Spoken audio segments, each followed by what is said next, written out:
Greetings, history students. I wanted to reconnect with you guys and recap on last week's lesson that we had regarding the Great Depression and the successes and failures of FDR. A question that I posed to you guys: will this situation that we're going through make Americans as a society better or worse as people? And you guys had a lot of great responses to that. Some of you were a little bit more pessimistic, thinking that the situation that we're going through is actually not going to teach us that much. It might teach us a little bit, but after a few weeks, when all this is over, then we're not really going to learn that much and nothing's really going to stick. Others of you said that we're going to learn a lot of grit through this, that we're going to learn some perseverance, that we're going to learn to value life. And I hope that we learn that as well. So, as we studied the Great Depression, I challenge you guys to look at what made the Americans back then in the 1930s come out of the Great Depression as what we know as the greatest generation. What made the Great Depression prepare them for World War II? And maybe it's the same things that are teaching us today. However, we also had to look at Germany during the Great Depression, and we looked at how they went through the same challenge and situation that we went through, but they came out as not the good guys as Americans would, but as the bad guys, so to speak, in history. So I was really impressed that one of you made a connection to Germany and how the Germans were not the good guys during the Great Depression and World War II, and that's because they had a leadership that blamed other people for their problems. If you guys remember, the Nazi Party was created out of a leadership that blamed the Jews for all their problems. In contrast with America, that maybe took more ownership and learned some more humility through that. And I think that goes back to, the purpose of tragedies and the purpose of pain. There's a song and a quote that you guys have no doubt all heard that says, "What doesn't kill you makes you stronger."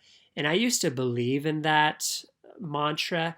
And I used to cite the example of trees, how a tree that doesn't get a lot of water but goes through a lot of drought and pain actually digs its roots deeper and becomes stronger as a tree. And those setbacks can make us stronger.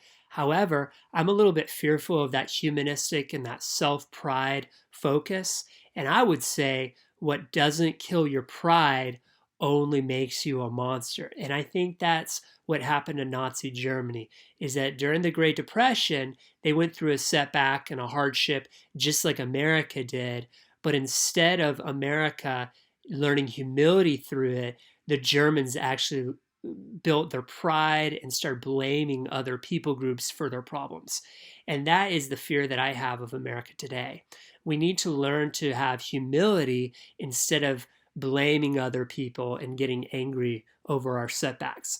Maybe Germany didn't learn how to heal from World War I, and so they started to use the Great Depression as a means to fuel their pride and their anger. And so they didn't learn the lessons of humility and that we are desperate before God as the Americans did. We also looked at, was the Great Depression somehow God's punishment on the American people? Definitely during the 1930s, there was Americans that thought that God was punishing them. However, I'm careful about speaking for God and quoting him out of context.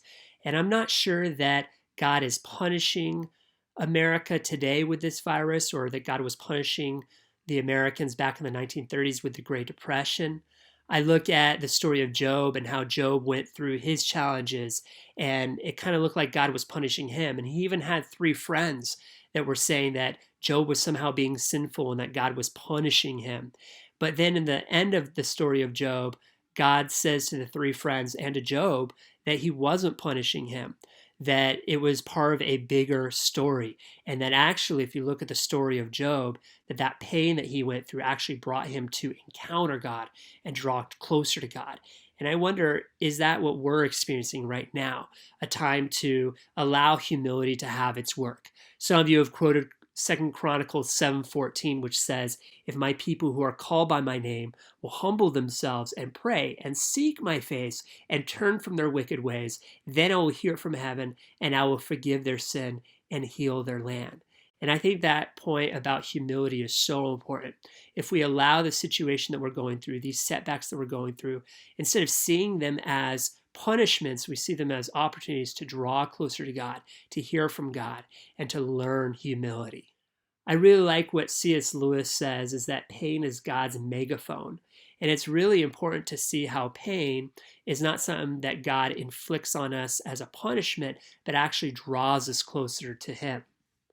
So I would challenge you to use this time of setback as an important time in your life to take ownership of your faith as the Americans did in the 1930s, draw closer to God, and learn humility through this challenging time.